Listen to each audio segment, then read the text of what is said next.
termasuk kepada golongan hambanya, termasuk kepada golongan umatnya yang mendapatkan syafaatul uzma di akhirat kelak. Amin ya Allah ya rabbal alamin. Ibu-ibu sudah sholawat tadi? Sudah, alhamdulillah. Kalau sholawat ya Rabbi ya Rahman sudah tahu Bu? Belum. Ini nggak nengok YouTube nih. Kalau nengok YouTube ada nih. Kemungkinan nggak punya paket nih. Kalau di YouTube saya itu ada ya Rabbi ya Rahman. Mudah-mudahan ibu-ibu bisa melaksanakannya. Itu memuji Allah Subhanahu wa Ta'ala.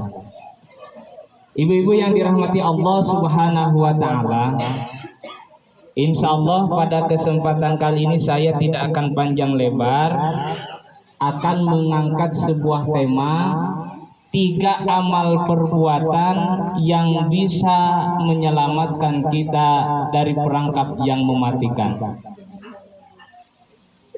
Amal perbuatan yang bisa menyelamatkan kita dari perangkap yang mematikan. Itu temanya. Lalu pertanyaannya, Ustadz, memang amal kita ini bisa untuk menyelamatkan kita ketika kita hidup di dunia? Maka jawabannya bisa. Apa buktinya? Banyak hadis-hadis baginda Rasulullah SAW menyampaikan kepada kita. Ada orang yang memikul kayu bakar terselamatkan dari sengatan ular. Ada orang yang nyebrang terselamatkan karena terbawa arus. Banyak cerita-cerita hal tersebut. Berawal dari perbuatan amal kita yang semata-mata karena Allah Subhanahu wa Ta'ala. Lalu apa kuncinya? Kuncinya hanya satu sebenarnya itu kalau beramal itu, ikhlas karena Allah Subhanahu. Ingat, beramal kuncinya hanya satu, karena Allah Subhanahu. Kenapa? Karena ketika nanti di akhirat kelak ada sebuah perhitungan dengan Allah Subhanahu wa Ta'ala, ada pertimbangan di hadapan Allah Subhanahu wa Ta'ala. Ketika kita meminta kepada Allah Subhanahu wa Ta'ala, ya Allah tolong saya ya Allah. Mungkin kita maaf diibaratkan dalam kerugian waktu itu. Ya Allah tolong saya ya Allah. Dulu aku ikut perwiridan ibu-ibu di rumah Pak Faisal. Saya tahunya Pak Faisal di sini. Saya bersolawat bersama-sama, membaca tahtim bersama-sama. Dengan amalan itu ya Allah, angkatlah saya ya Allah, masukkanlah saya ke dalam surga. Apa jawaban Allah Subhanahu wa Ta'ala? Wahai engkau fulan, aku tahu engkau dulu ketika mau pengajian bukan karena aku, hanya ingin dilihat oleh kawanmu. Engkau dulu mau pengajian bukan karena aku, melainkan ingin pamer sesuatu. Engkau dulu mau pengajian bukan hanya karena aku semata, hanya ingin bareng-bareng kompak-kompakan begitu aja. Tidak ada di dalam hati karena Allah Subhanahu wa Ta'ala. Maka dari itu silahkan minta kepada orang yang engkau minta dulu ingin dipuji sama orang tersebut. Kan rugi kita. Udah capek-capek beramal rupanya untuk orang. Ketika kita mau minta pertolongan sama Allah ditunjukkan, mintalah sama orang yang kemarin pengen dipuji itu. Jangankan untuk menolong, dia pun lagi kesusahan. Maka tidak ada cara lain melainkan mari amal kita hanya semata-mata karena Allah Subhanahu wa Ta'ala. Lalu Ustadz, amal apa yang dikatakan tadi 3 amal yang dapat menyelamatkan dari perangkap yang mematikan? Bu, aduh udah ngantuk semua ini. Bu, Alhamdulillah, kita bersyukur terus. Ngantuk, alhamdulillah. Orang lain pengen tidur tuh minum obat ngantuk. Nah, kita dengerin ceramah ngantuk, nah kan gitu. Bersyukur juga. Kalau laki-laki Bu, kalau pengen tidur satu kuncinya tuh, ikut Jumatan. Kalau dengar khutbah pasti tidur. Iya, sampai-sampai ada cerita waktu saya kuliah. Ada orang non muslim tak mau tidur. Jadi sama kawan tuh ditawarin, mau tidur nggak? Mau, karena aku udah capek minum obat katanya. Dibawalah, yuk ikut sama aku, ikut Jumatan. Tapi aku belum masuk Islam, ayo ikut. Apa yang terjadi? Begitu Assalamualaikum warahmatullahi wabarakatuh, tidur. Apa yang terjadi? Langsung dia minta syahadat, Bu. Ketika saya di Jogja, Bu Dewan tahu kuliah saya di mana tempatnya. Karena kalau di Jawa itu masih menyatu antara non Muslim dengan Muslim, itu masih kuat ke sosialnya. Bahkan kalau Muslim mengadakan sesuatu itu ikut bantu, tapi kalau orang non Muslim mengadakan, kita tidak ikut. Gitu. Masuk ke dalam masjid. Begitu assalamualaikum udah ngorok duluan. Makanya kalau laki-laki kalau mau tidur bilang sama suaminya, sana berangkat Jumatan, ngoroklah di situ kan gitu. Itu pelajaran yang tak baik. Ibu-ibu yang dirahmati Allah Subhanahu wa taala. Lalu Ustaz, amal apa yang bisa menyelamatkan dari perangkap yang mematikan? Baginda Rasulullah Shallallahu Alaihi Wasallam bersabda, kharaja salah satu yamsuna fa asabahumul matar fadakhalu fi garrin fil jabal falhatat alaihim sahra. Ini hadis sahih masyhur, semua ulama insya Allah kenal semua dengan hadis ini. Jadi ceritanya, waktu di zaman dulu ada 3 laki-laki menempuh perjalanan. Mungkin kalau kita ibaratkan dari Kerinci mau ke Sorek. Tapi kalau di Kerinci dengan Sorek ini kan datar, nggak ada pegunungan. Kalau ini perjalanannya pegunungan penuh dengan hutan. Ada 3 laki-laki menempuh perjalanan yang agak jauh. Ketika di tengah perjalanan tercegat sama hujan yang deras, angin yang kencang. Mungkin anginnya bisa dikatakan kalau zaman sekarang mungkin angin ribut, angin puting beliung, petir yang begitu kuat. Karena hujannya deras, angin kencang, maka berteduhlah ketiga laki-laki tersebut. Kebetulan di pertengah jalanan di gunung ada goa, masuklah ke dalam goa ketiga laki-laki tersebut. Setelah berteduh masuk ke dalam goa, enak berteduh, tiba-tiba longsor dari atas, batu menutup lubang goa tersebut. Apa yang terjadi? Tentu panik. Yang tadinya longgar hanya untuk berteduh, setelah tertutup goa tersebut tentu panik. Ya Allah, apa yang harus kulakukan ini? Ya Allah, bagaimana caranya ini? Kalau perempuan udah menjerit-jerit kan gitu. Karena laki-laki agak nyantai. Maka berbicara laki-laki yang satu. Ini laki-laki ini belum saling kenal mengenal. Karena jumpa di situ aja, kepotong dengan hujan, masuklah ke dalam gua. Apa kata laki-laki yang satu? Wahai saudaraku, mari bermunajat kepada Allah Subhanahu wa taala, minta kepada Allah Subhanahu wa taala, minta pertolongan kepada Allah Subhanahu wa taala dengan perantara amal kebaikan yang kita lakukan sebelum terjadinya ini. Wah, kalau gitu udah setujulah 3 orang tuh. Maka laki-laki yang pertama bermunajat kepada Allah Subhanahu wa taala. Ya Allah, ya Robbi, ya Tuhan kami, dulu aku adalah seorang hartawan, melimpah luah hartaku ya Allah. Aku mempunyai perusahaan gandum, sehingga karyawanku banyak. Ketika mau gajian, ada satu karyawan kabur tanpa sepengetahuan bosnya tersebut. Kalau karyawan kabur kan tentu gajian itu ada gaji dia kan.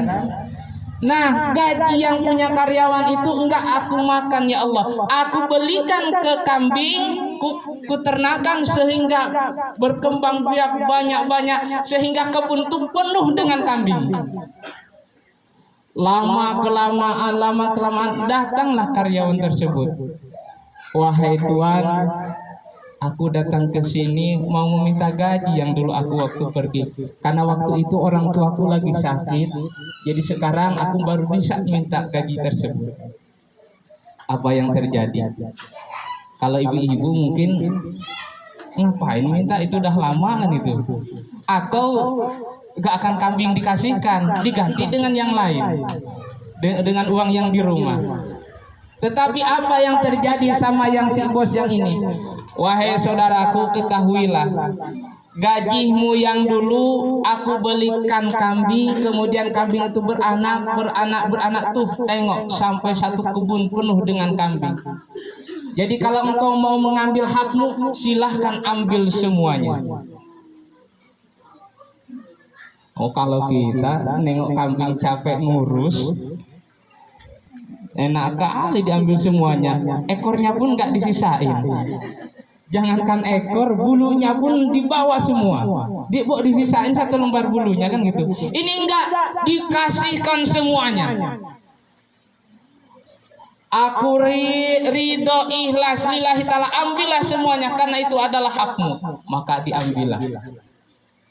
Ya Allah, Engkau Maha Tahu ya Allah. Itu aku lakukan ikhlas, itu aku lakukan, ku berikan semuanya kepada pegawaiku. Maka tolong bukakan pintu gua ini.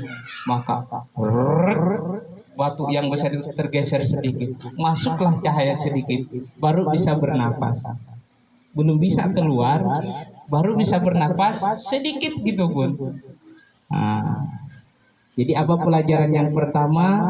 Bagi kita yang punya harta, mari kita bersedekah, mari kita menyantuni anak yatim, mari kita menyantuni fakir miskin, bantu sesama kita yang perlu bantuan dari kita.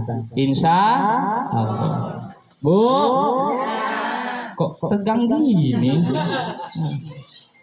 Ini cerita nyata. Jadi kalau kita mau membantu orang, ikhlas karena Allah Subhanahu wa taala. Ketika waktu nanti ke depan mungkin kita ada niat, anak kita lagi tes PNS umpamanya, anak kita lagi tes polisi, mintalah kepada Allah Subhanahu wa taala. Jangan diomongkan, ya Allah, luluskanlah anak saya dengan perantara amal saya. Dulu saya menyantuni anak yatim, dulu saya membantu fakir miskin. Mudah-mudahan dengan wasilah perantara seperti ini, anak saya lolos menjadi PNS, lolos menjadi polisi. Insya Allah betul.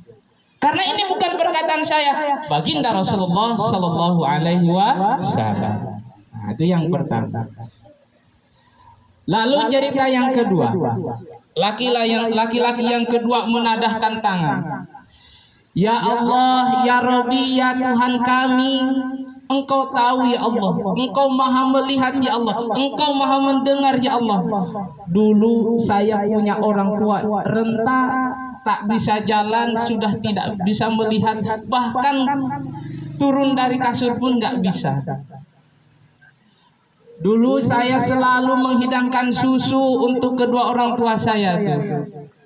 Suatu hari saya pergilah kerja keluar kota, sehingga pulang malam-malam. Ketika pulang aku sediakan susu. Setelah aku sediakan, buka pintu kamar, masuk ke kamar, rupanya orang tuaku udah tidur semuanya. Tetapi itu enggak aku ganggu, aku duduk di sampingnya. Ku pegang susu tersebut, ku pegang erat-erat. Di sisi lain, anak istriku merengek. Ya Allah, aku tahu waktu itu anakku merengek, ayah, berikanlah susu itu untuk saya. Kan nenek lagi tidur. Ngapain dikasihkan sama nenek? Nenek lagi tidur, buatlah aja nanti lagi. Itu tidak aku lakukan, tidak aku berikan kepada orang tua saya. Aku duduk di situ sampai tiba subuh. Ketika bangun baru aku berikan kepada kedua orang tua saya. Engkau maha tahu ya Allah, itu adalah amalan yang satu-satunya yang aku lakukan karena Engkau ya Allah. Maka tolong bukakan pintu gua ini ya Allah. Maka baru terbuka agak lebar, cuma belum bisa keluar dari gua tersebut. Nah, kira-kira apa nih amalan yang kedua, Bu? Berbakti kepada kedua orang tua. Ustadz, saya orang tua saya sekarang sudah tidak ada. Setiap habis sholat, Allahumma gfirli dunubi wali walidayya warhamhuma kama rabbayani shaghira. Ustadz, orang tua saya ada sekarang tetapi di kampung. Senggangkan menelpon, jangan sampai mereka terlantar. Ya Allah ya. Kalau orang tua mau nangis ya.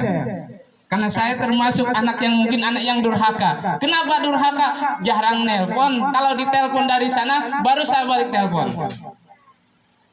Karena memang, tapi alhamdulillah orang tua pun sudah mengerti dengan keadaan kita. Selalu mendoakan, ya Allah panjangkan umur orang tua saya. Seumpama orang tua saya meninggal, jimat yang satu ini susah, Bu. Kemarin waktu saya sampaikan di masjid, doa orang tua tuh ya Allah mustajab dikabul. Ya Allah, nak mudah-mudahan engkau di sana betah ya, mudah-mudahan rezekimu terus menambah. Susah lah. Intinya selagi orang tua masih ada, mari. Kalau tidak bisa kunjung ke kampung, senggangkan untuk nelpon kepada orang tua. Insya Allah. Bu, alhamdulillah. Nah, yang ketiga, biar cepet-cepet. Enggak bisa. Nah, ini kalau berbicara orang tua, mulut belum sampai, hati udah deg-degan gitu yang jadi masalah tuh. Padahal kalau jadi pembicara itu sebenarnya bicara dulu baru nangis. Nah, itu. Tapi kalau saya karena cengeng orangnya, mata duluan, mulut entah di mana. Nah, gitu. Ibu-ibu yang dirahmati Allah Subhanahu wa taala. Lalu laki-laki yang ketiga, amal yang ketiga. Laki-laki yang ketiga bermunajat kepada Allah Subhanahu wa taala, meminta kepada Allah Subhanahu wa taala. Ya Allah, ya Rabbi, ya Tuhan kami. Dulu saya mempunyai keponakan yang cantik jelita, gadis desa. Kalau diibaratkan di kampung, rebutan sang jejaka mungkin kan gitu. Kembang desa, istimewa. Anak itu selalu aku ajak untuk berbuat yang tidak-tidak, selalu menolak. Diajak, dibujuk, dirayu dengan berbagai macam cara, selalu menolak. Ketika suatu saat kepepet ekonomi, mungkin orang tuanya entah sakit entah apa, memerlukan uang sekian nilainya. Setelah tahu dia memerlukan uang, maka aku kerja ya Allah, panting tulang, peras keringat, sampailah dapat uang yang sejumlah dia minta. Setelah dapat uang tersebut, aku berikan kepada gadis tersebut sambil meminta. Aku berikan uang tetapi minta kehormatan. Tetapi pas mau mengerjakan sesuatu, perempuan tersebut itu berbicara kepada saya, wahai Tuan, janganlah memakai cincin yang bukan haknya.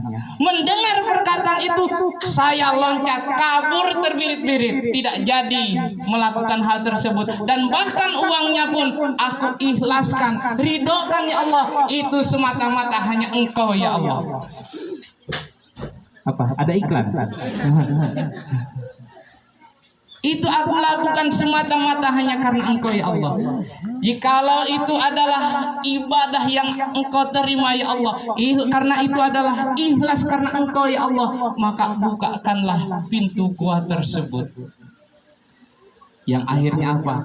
Tanah yang secara logika di bawah tidak akan turun, menjadi turun. Batu masuk ke dalam tanah, pintu gua terbuka dengan lebar. Selamatlah ketiga orang tersebut. Apa pelajaran yang ketiga kalau diambil untuk ibu-ibu? Jaga syahwat, jaga aurat.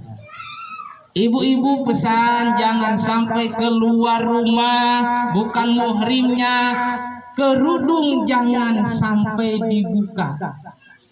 Nanti di akhirat tubuh Kalau cerita Isra Mi'raj baginda Rasulullah Shallallahu Alaihi Wasallam, rambut ini diikat dengan rantai dari api, lidah menjulur, dipukul oleh malaikat dengan pentungan, pentungan pula, penokok dari api, jeger, hancur, kembali lagi, jeger, hancur, kembali lagi, utuh lagi.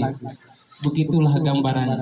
Tapi kalau di dalam rumah silahkan mau buka-bukaan pun, kalau untuk suaminya, bahkan kalau untuk memajakan suaminya, itu justru yang diperintahkan. Cuma terkadang pernah saya ngomong di sini ya, kalau keluar pakai daster 7 tahun, kalau di rumah pakai daster 7 tahun, keluar pakai baju yang baru dibeli. Tetapi mudah-mudahan ibu-ibu yang di sini tidak seperti itu. Amin ya Allah ya Rabbal alamin. Alhamdulillah tidak ada. Jadi kita ambil kesimpulan. Tidak terasa setengah jam rupanya saya ngomong. Ambil kesimpulan.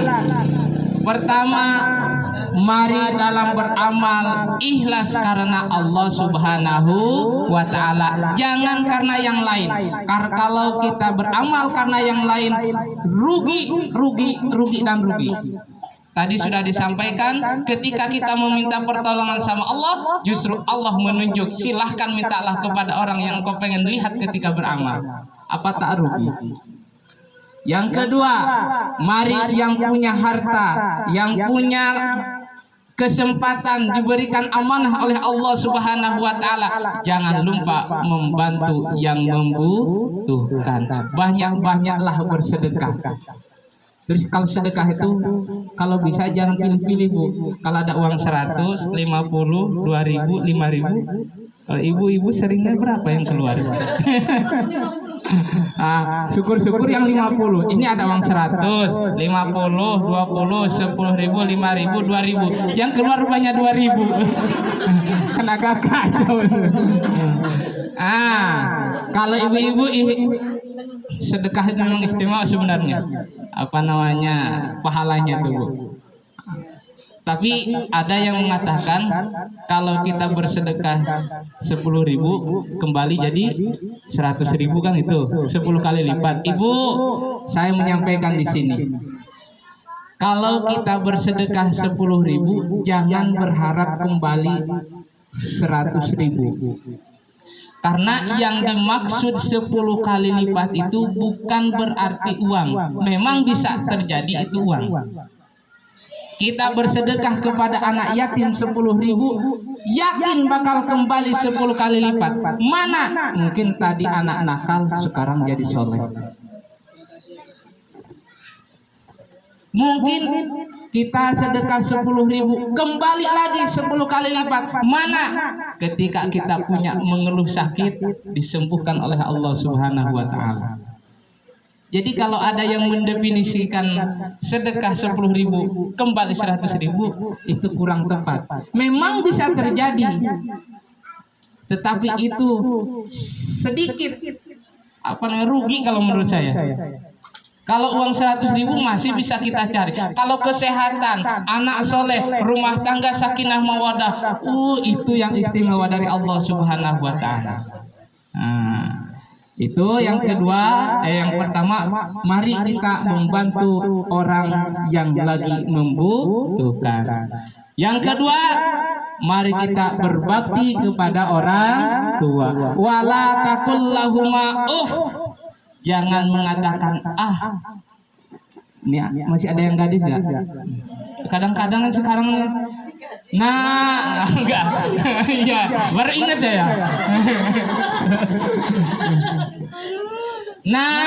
Belikan garam di kedai sebelah. Itu jangan sekali-kali kita mengatakan kepada orang tua. Mengatakan aja tidak boleh, apalagi berkata kasar.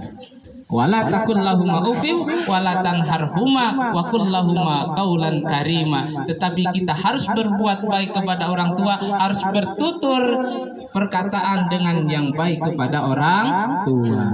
Yang ketiga pelajarannya, mari untuk ibu-ibu terkhusus tutup aurat kita. Di luar sana selain muhrim, mari kita tutup aurat ibu-ibu. Kok kita pula? Berarti saya ikut juga ya. Nah, kalau mau berarti saya pakai kerudung nih. Gak kacau kalau pakai kerudung. Ustaz Soleha. Iya betul. Saya jadi Ustaz Soleha. Mungkin itu yang bisa saya sampaikan. Sesuai tadi disampaikan. Yang belum kita laksanakan adalah tahlil dan doa. Apa? Kalau misalnya suami kita yang bersedekah nih ke masjid nih, itu pahalanya ngalir nggak untuk anak istri? Oh jelas. Kalau sang suami, apalagi kalau suami itu paham, yakin kalau suami paham kan begini, begitu plung hatinya itu langsung ting, anak istri keluarga. Itu udah otomatis. Jangankan bersedekah, berkurban aja. Kok lari ke kurban? Gak apa-apa, buka dikit. Berkurban aja. Kalau kita berkurban, kepala keluarga atas nama kepala keluarga sudah otomatis ke bawah tuh ikut. Karena ketika dulu baginda Rasulullah Shallallahu Alaihi Wasallam, aku niatkan berkurban untukku dan umatku. Kalau untukku dan umatku berarti semuanya ikut. Kan dua, yang satu untukku dan keluargaku, yang satu untukku dan umatku. Saya langsung ke nomor 2 tadi, untukku dan umatku. Nah, kalau kepala keluarga berkurban, ibu-ibu bermusyawarah, ayah atas nama siapa nih? Oh, atas nama aku aja lah, istri kan ayah sering. Itu bapak nggak kebagian. Konsepnya dia di kepala, yang berkurban di sini. Kalau berkurban di sini, ya otomatis ke ekor, berarti ke anak larinya. Tapi kalau kepala yang pokoknya yang dimasukkan ke nama, ke daftar kurban, otomatis kalau kepala ikut, ke ekor, ke bawah ikut. Saya ilustrasikan, Bu. Begini, maaf, ini sebagai contoh aja. Kalau kita potong tangan, hilang tangan sebelah, masih bisa hidup nggak, Bu? Masih.